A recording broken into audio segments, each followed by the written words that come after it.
Welcome to your Thursday Sports Check, everyone. I'm Swanson Gibson Jr. Topping sports, the NCAA Outdoor Track and Field Championships began on Wednesday in Eugene, Oregon, with 3 Bahamians seeing action on day 1.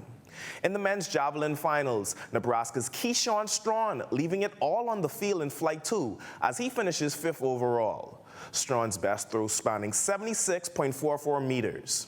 In Heat 2 of the men's 4x1 relay prelims, Zion Campbell and his Minnesota Gopher squad clocked a season-best 38.16 seconds, advancing to Friday's finals. And in Heat 1 of the 110 hurdles was Oscar Smith of Louisiana Tech. He finished in 3rd place with a time of 13.45 seconds, just 0.2 seconds shy of qualifying for the finals. Smith received second-team All-American honors for Division I outdoor track and field. And on Thursday, the women getting their first taste of action. Florida's Anthea Charlton competing in the women's 100 and long jump.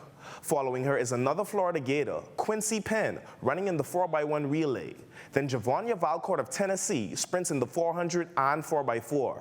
The NCAA Track and Field Championships will take place at Hayward Field through Saturday, with all of the events covered by the ESPN network. We'll have more updates and stats in Friday's Sportscast. Participating and spectating.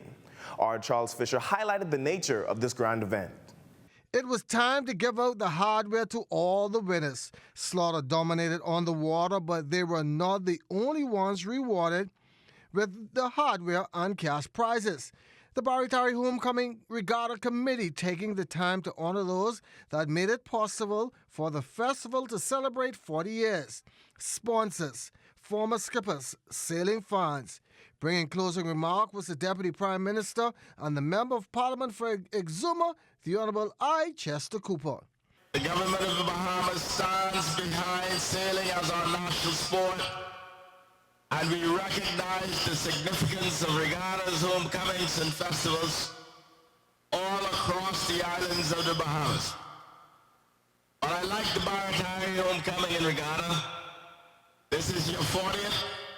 You've done it well. You always do it with style and class, and I commend you. And you know how to do a good regatta at homecoming, Barantari. And this is why you've done it successfully for 40 years. And this is why your 41st year will continue to be the success that you've seen over the many, many years. Also on hand was Director of Local Government and Regatta Desk, Donald Rule. We have witnessed sloop sailing at its best here in Baratari. The government of the Bahamas is committed to financially support these regattas, not here, only here in Baratari, but throughout the Commonwealth of the Bahamas. Sailing is our national sport, so we are going to take sailing to the world. Ladies and gentlemen, as we look forward to our next year, let's not forget what we have witnessed here today.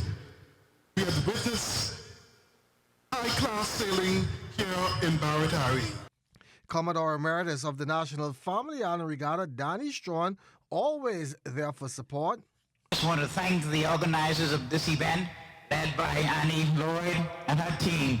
They have done a marvelous job. They continue to take this regatta and homecoming to another level each year. Can't wait for 41. It's going to be big. Also taking place in Exuma was the Bahamas Cycling Federation Nationals. Over 100 male and female cyclists endured the rigorous Mount Thompson, attempting to claim their divisional title. 60-year-old Kenton Roll finished 3rd overall in the open male and claimed the top spot in the Elite Masters division. He was the oldest cyclist at this year's Nationals. I love cycling and then working along with the youth. I say I'm the type of coach, I don't tell you what to do, I show you what to do. By showing them what I want done, it keeps me in shape as well. It's pretty good. Our only problem was getting here from Freeport and the costing. You know, that was our only issue. So we had to charter a flight here because everything was full. But other than that, it's a beautiful place. Bahamas Cycling Federation President Roy Colebrook on the idea of moving nationals around the 242. One of the things what we have been doing, we've been trying to move the nationals out of Nassau because of the traffic. the traffic congestion, and we find that, and you know, we've been doing it for a number of years. We've had nationals just about in all of the major islands. We had nationals in Andres, we had nationals New Providence, Grand Bahama, Eleuthera, and Exuma twice. And so, yeah, it's important for us to move it around. And what it does is it does a small economic boost for the island also, because everybody down here had to rent rooms, everybody had to rent cars, we had to do everything, bring the equipment on the boat, and so yes, and so it's important for us to do just that. And that's been your Thursday Sports Check. I'm Swanson Gibson Jr. A check on weather when we return.